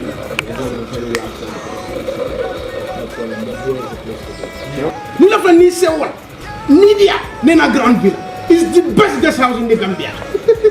Beji andika Grand Villa Guest House. Na labungul bebe senyaring adum na bungul bebe nyarandiring coming ibela fila ila suwe taranyame. Until Grand Villa na kiliano la lafino wale mukangoti intel kang. Na ye sabati Grand Villa yela kodo na fa kalamuta.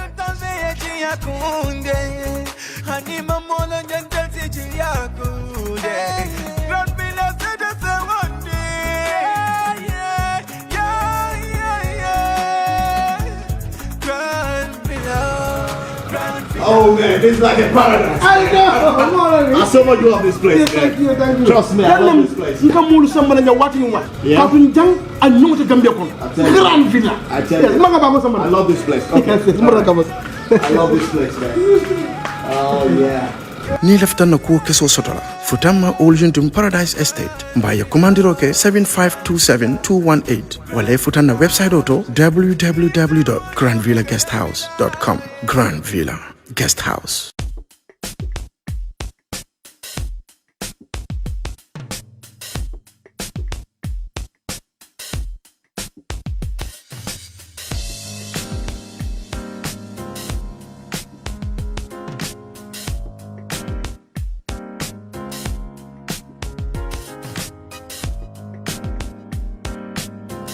Miss B Designer Outlet is the #1 quality and affordable stop shop for all your needs.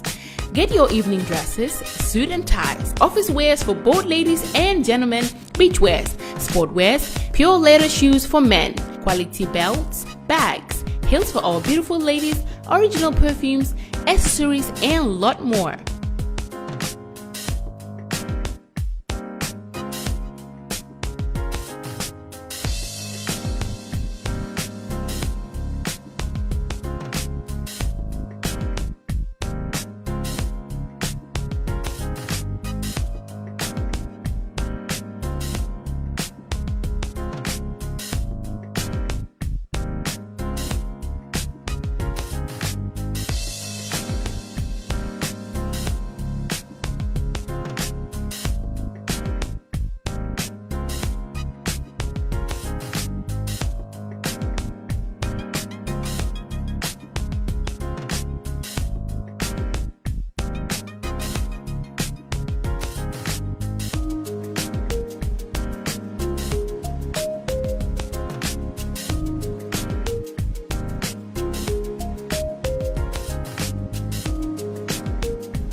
Find us at Kololini Road opposite Gaddafi Mosque at the Aqua Preacher Station, or call us on 295-3411 or 764-2486.